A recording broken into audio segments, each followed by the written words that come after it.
My Yeah, name's Jason Thomas. I'm joined by Jason Williamson of Sleaford Mods here. We were joking before we started recording here, um, the domestic at-home version of Jason Williamson. So we have a time difference here, so it's evening over there in the UK. But we're glad to have you here today. How are you? I'm all right. Yeah, how are you? I'm good. Let's just jump right into it. You have a new record called Spare Ribs. Uh-huh. The album's out now, and the way that the band operates, you hear the word minimalism quite a bit, and in the videos, your performances, it looks like Andrew, your partner in the band, cues up some beats, some backing tracks, Uh-huh. hits the space bar, hits Yeah. play, and you're off. Now, when you were starting off with this project, was the whole idea to keep things simple like that, or was it an accident that it worked out that way? Yeah, it was to keep it simple like that.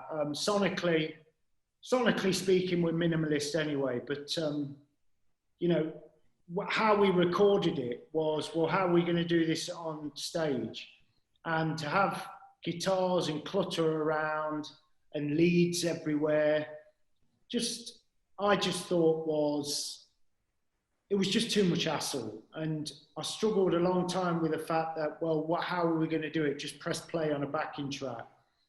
Uh, you know, um, I did this for 4 albums before I met Andrew. So the way I used to do it there was just put a CDR in a player, connect that up to the sound desk at whatever venue I was at, and either the sound guy or I would do it via remote control whilst I was on stage, just pressing each track. Um, Andrew wasn't too keen about it at the start when I kept asking him, but eventually he agreed to do it. Yeah, just to go on there and do it, and why not?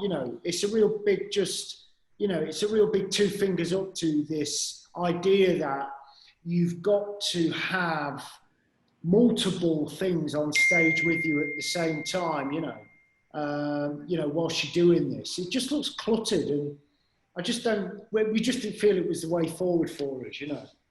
Yeah, I've wondered about that sometimes, how much stuff it takes to make sound, because sometimes you'll get, if you're higher up at a venue, you'll see all the pedals and all the chords and everything like that. So load in, load out seems to be pretty simple for Sleaford Mods, right? So I think it could have been done, but it would have had to have been very, very precise. And, these loops, they are work on repetition, and the timing of them is exact. So it's like to do that live, to overlay samples on them, it would just be near on, not impossible, but it would just be too much work. Do you know what I mean? And Yeah, it just no, happens that the stage setup just suits the music anyway. It's yeah, kind of, it's almost, we approached it in an almost punky way, separate from the music, which also reminds you of that kind of genre of music. Do you know what I mean? yeah. The simplicity, I'll say as a fan, it's almost charming in a way, even though some of the lyrical content isn't always charming. I think you know what I'm saying, but Yeah, sure, sure. you've been in music for quite a while, a session musician for many years. Was it surprising to you that a project like this one, with what you do, ranting over or simple beats, I mean, was it surprising that something like this gained traction like it has? Or when you talk to people, does it make sense when they tell you that, hey, nobody's saying what you're saying, nobody's delivering it in this way?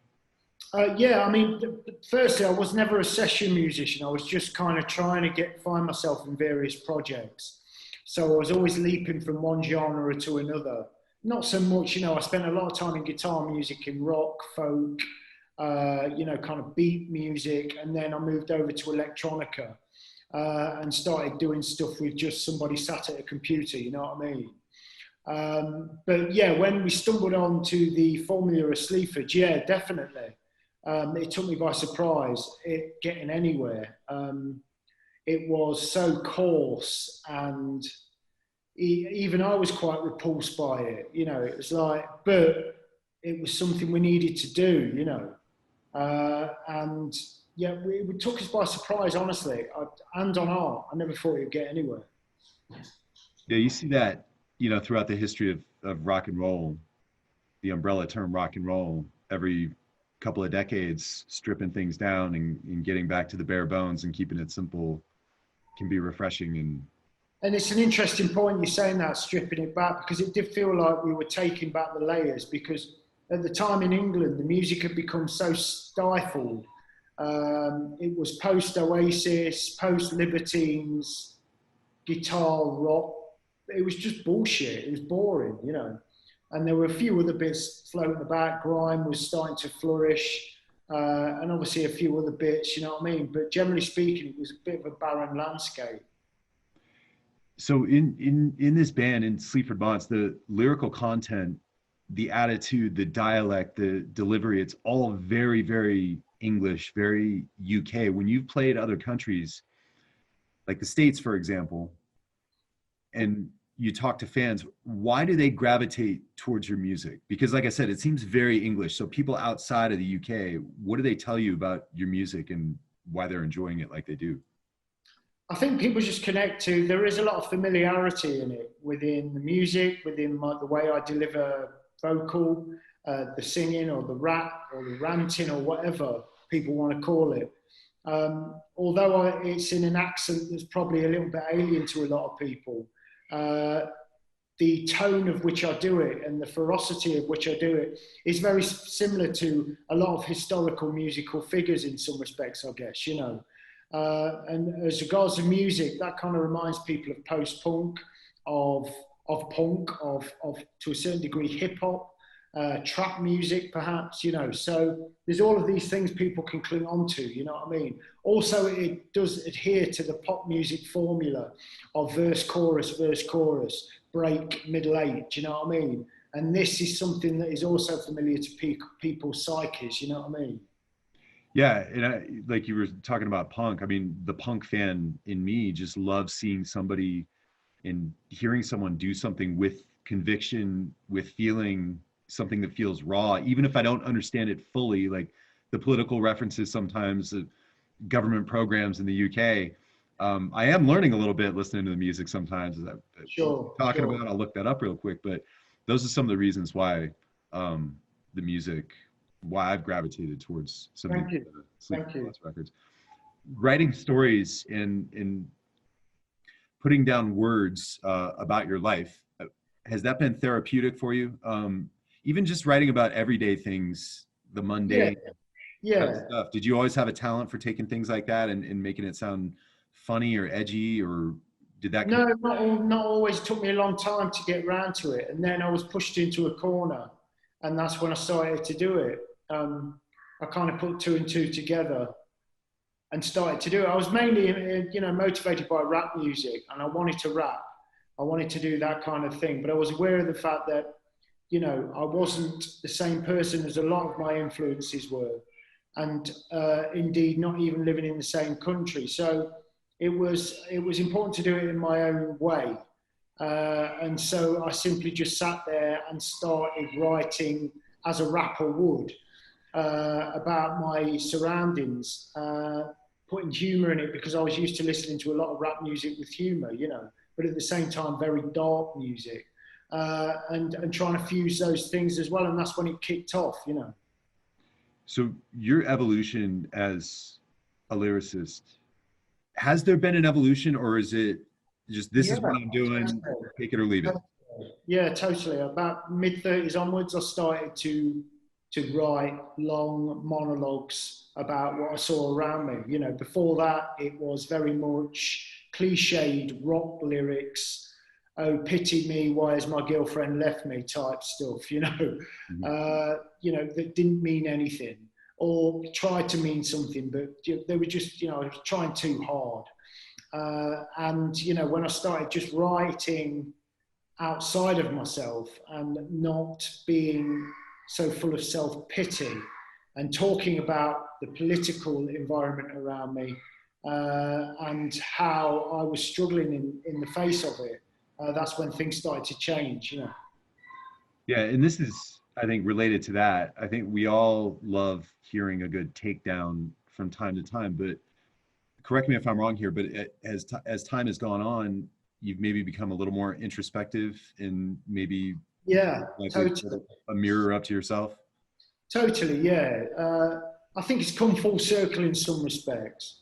And perhaps I'm looking at a more traditional method of lyric writing, but with a lot more experience, you know. And you're right, you know, especially, you know, stuff like Fish Cakes and Mork and Mindy off the new album, Spare Ribs, does deal with, you know, childhood stuff, which I think is really interesting, but it's only good if I feel it's interesting. So I might not touch on that again. There might be something else that comes along, you know what I mean? Yeah, it is interesting seeing, I guess, maturation in performers throughout their career, and I'm sure it's fascinating experiencing it yourself. You know, being a family man now versus where you were maybe 10 years ago, Yeah. things like that. Pandemic life in the UK, for you specifically, somebody that talks a lot about everyday life in normal times. How has the pandemic affected your creative process? You hear stories about artists having more time to try new things, and others are having that the world taken away from them in a way, and they don't have that to talk about. So where do you fall in there? Yeah, I mean, I've never really relied on a kind of large, readily available scope of real-time life. Do you know what I mean? In the sense of internationally, or you know, I don't depend on travel, or I don't even depend on gigging or anything, touring to get lyrics. It's I could find a, you know, I could find kind of influence in just looking at four walls, really. Do you know what I mean? Yeah. So it's like it didn't really bother me. I think obviously the obvious things about the pandemic bothered me: job insecurity and what was happening, how serious was this getting, the you know the way that the government just didn't really care about the public at large. We were neglected to a certain degree. You know, those kind of things bothered me, but artistically, creatively, no, it was business as usual. Cool. And you mentioned Mork and Mindy just a second ago. I Uh, have to say that song, it sounds great. It's got the Sleaford sound for sure, but the beat kind of flows a little bit differently than some of the older stuff. And you have Billy No Mates on the track too. That's a really nice touch. Now, the evolution of your sound, what do you envision in the years to come? I mean, from what you said earlier, it doesn't sound like you're going to get, you know, a big band backing you guys or anything like so that anytime soon. But what do you see the future bringing for Sleaford I'm Mods? not sure. I'm not sure. It's like more collaborations, perhaps, but again, just more of an advanced sound, I guess. More of a learned approach to whenever we try and tackle new material. You know what I mean? More singing, perhaps, but always being mindful that, you know, the core formula is not to be overlooked. You know, it's still very interesting. You know what I mean? Yeah. So it's also about noting that and developing that as well. You know, not getting too carried away with the production methods that have made Spare Ribs the album it is. And what I mean by that is collaborations mainly, or singing. You know, it's good to keep the old secret formula in. Well, you know, the traditional formula of, you know, just sort of screaming over beats or whatever. You know what I mean? Because it really works. Yeah, the meat and potatoes of Yeah, Sleaford sure. Mods, you could say.